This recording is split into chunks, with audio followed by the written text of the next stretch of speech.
শুরু করা যাক। তো আমি এখানে 11 নম্বরের ক্রোশের হুক নিয়ে নিয়েছি অলরেডি। আর প্রথমে আমি এখানে একটি ম্যাজিক রিং তৈরি করে নেব। ম্যাজিক রিং তৈরি করে নিয়ে আমি এটিকে এখানে একটি চেন দিয়ে নিয়ে তারপরে 12টি ঘর করে নেব। তো চলো 2 থেকে 1 এভাবেই আমরা 12টি ঘর করে নেব।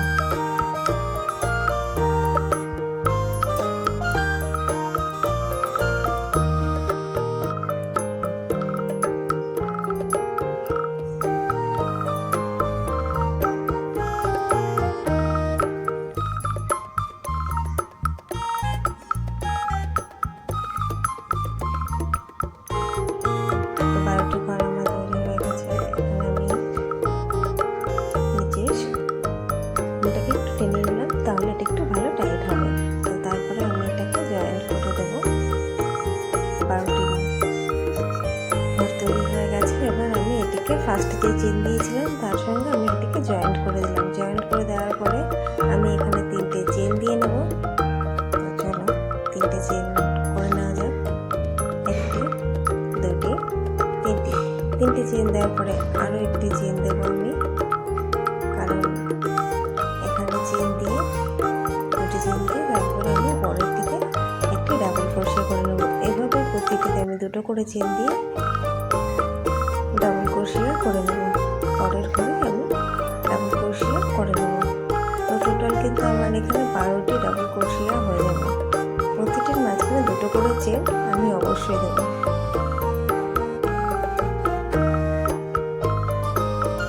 তো দেখতেই পাচ্ছ এটা কমপ্লিট। তো এখানে আমি 12টা ঘর করে নিয়েছি।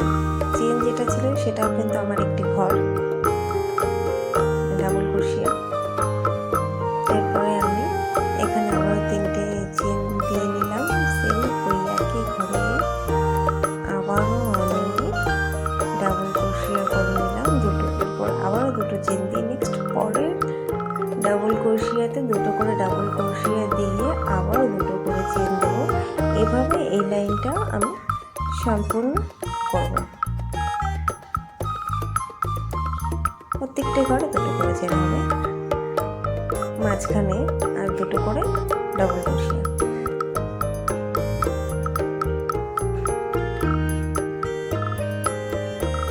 এটাকে আমি স্টিচ করে নিলাম প্রথমে যে চেন দিয়েছিলাম তার সাথে। তারপরে সেখানে আমি আবার 3টি চেন দিয়ে দিলাম। 3টে চেন করে নেওয়ার পরে একই ঘরেতে আমি আবারও একটি ডাবল ক্রোশিয়া করে নিলাম। নেক্সট পরের ঘরে আমি আরেকটি ডাবল ক্রোশিয়া করে নেব। তো ফার্স্ট ঘরে আমার যেহেতু 2টো ডাবল ক্রোশিয়া আর নেক্সটটাতে একটি করে ডাবল ক্রোশিয়া আবার 2টো চেন, সেম এই একইভাবে আমি প্রত্যেকটিতে করব। এই ফাল পোস্টের ডিজাইনটা বানানো খুবই সহজ। তো এই একইভাবে কিন্তু আমরা অনেক ডিজাইনও করতে পারি। তোমরাও চাইলে এই একই ডিজাইন দিয়ে অনেক রকমের ডিজাইন করতে পারবে। চলো এটাকে সিল্ক স্টিচ করে নিই। সেম আবারও এখানে 3টে চেন, 2টো 3টে সেম নিচে ওই একই ঘরে আমি আবারও একটি ডাবল ক্রোশিয়া করে নেব। ডাবল ক্রোশিয়া করে নেওয়ার পরে এরপরে 2টোতে দেখতে পাচ্ছ 2টোতেই সিঙ্গেল ডাবল ক্রোশিয়া করে নেব। তো টোটাল আমার 4টি ডাবল ক্রোশিয়া হয়ে যাবে।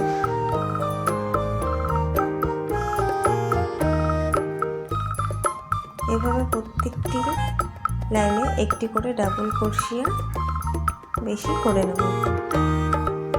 এরপরে 2টো চেন দিয়ে নেক্সট পরেরটা তো ঠিক একইভাবে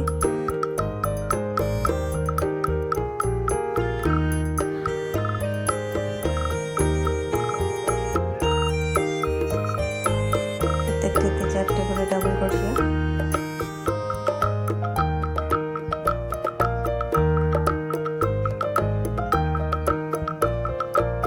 নেক্সট আবারও এখানে 3টে চেন দিয়ে সেম একইভাবে ওই ঘরেতে আবার একটি ডাবল ক্রোশিয়া করে নিই।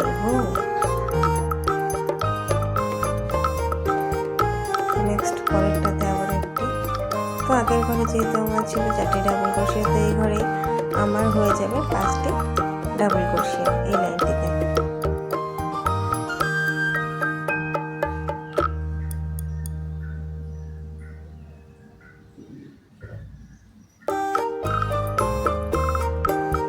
আবার দুটো চেন,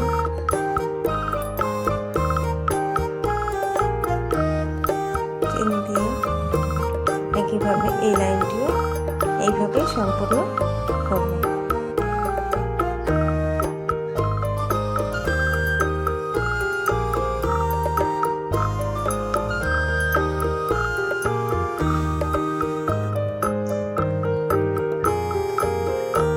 তো এইভাবে আমি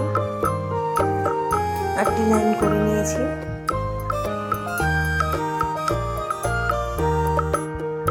এবারে স্লিপ স্টিচ করে দেব। স্লিপ স্টিচ করে দেওয়ার পরে প্রথমে ঘরটা স্কিপ করে নেক্সট পরেরটাতে আমি 3টে চেন দেব। 3টে চেন দিয়ে এখানে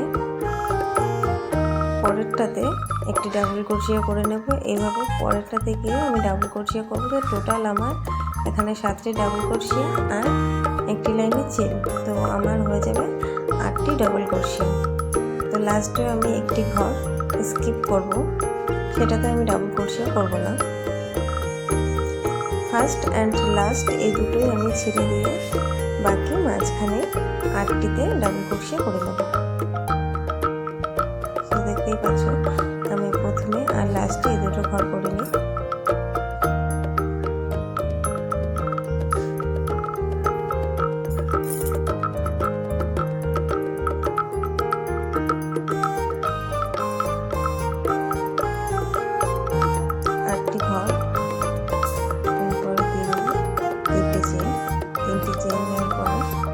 এই যে আগে যে দুটো চেন দিয়েছিলাম ওই মাঝখানটিতে আমি একটি ডাবল ক্রোশিয়া করে নেব। ডাবল ক্রোশিয়া করে নেওয়ার পরে আবারও 3টে চেন দিয়ে দেবো। 3টে চেন করে নেওয়ার পরে নেক্সট প্রথমের ঘরটি স্কিপ করে তারপরেরটিতে আমি ডাবল ক্রোশিয়া করে নেব।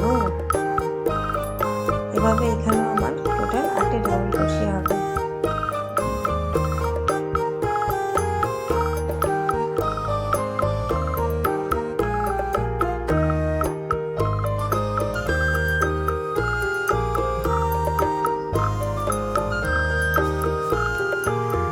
এটা আমরা সম্পূর্ণ এভাবেই সম্পূর্ণ করব।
এখানে আমার টোটাল 6টি ডাবল ক্রোশিয়া হয়ে যাবে।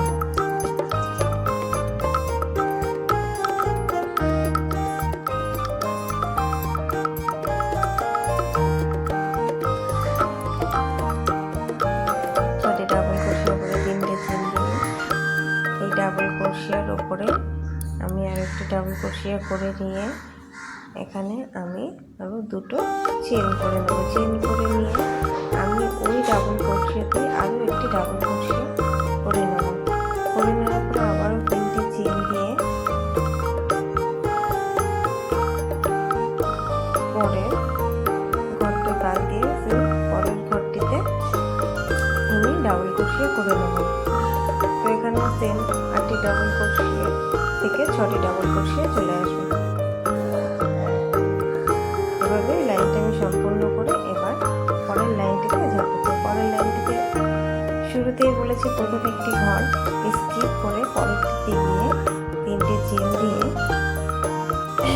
যেহেতু আমাদের ছিল 6টি ঘর, তো এবার আমাদের হয়ে যাবে 4টি। তো এখানে আমার মোট 4টি ডবল ক্রোশিয়া করে নেব। তো চেনটা নিয়েই কিন্তু আমাদের এখানে 4টি ডবল ক্রোশিয়াই হবে।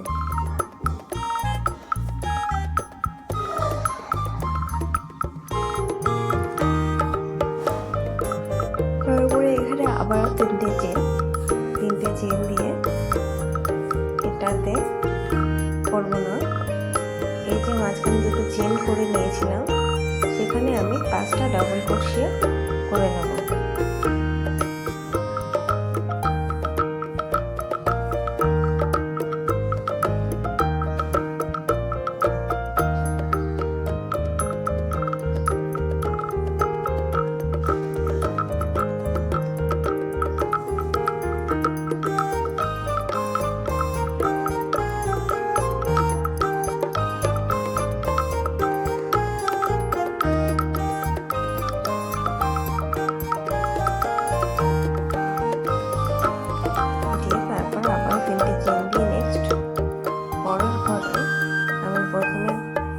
ক্রোশিয়াটা স্কিপ করে নেক্সট পরেরটিতে ডাবল ক্রোশিয়ার উপরে আরও একটি ডাবল ক্রোশিয়া করে নেব। প্রত্যেকটিতে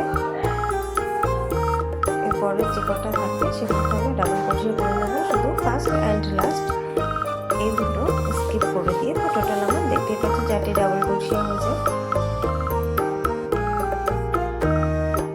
এইভাবে এই লাইনটা সম্পূর্ণ করে নেব। সম্পূর্ণ করে নেওয়ার পরে যেটা করবো, শুরুতে প্রথম ঘরটি বাদ দিয়ে আগের ঘরে ছিল যেহেতু আমাদের 4টি ডাবল ক্রোশিয়া, তো সেই হিসেবে এখানে আমাদের হয়ে যাবে 2টো ডাবল ক্রোশিয়া। তো 2টো ডাবল ক্রোশিয়া করার পরে 3টে চেন দিয়ে আমরা এখানে যে আগে 5টি ডাবল ক্রোশিয়া করেছিলাম তার উপরে একটি ডাবল ক্রোশিয়া করে একটি চেন দেব।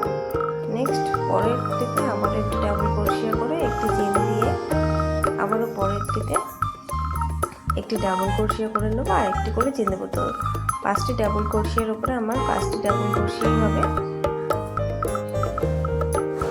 তো দেখতে থাকো ভিডিওটি, তবে বুঝতে পারবো। এবার লাস্টে আবারও 3টে চেন দিয়ে এটাকে স্লিপ স্টিচ করে দিলাম। দেখতেই পাচ্ছ এটা আমার হয়ে রেডি হয়ে গেছে। অবশ্যই কমেন্ট করে জানিও কেমন হয়েছে। যদি একটু ভালো লেগে থাকে তবে অবশ্যই একটি লাইক আর আমার চ্যানেলটিকে প্লিজ সাবস্ক্রাইব করে দিও। চলো টাটা।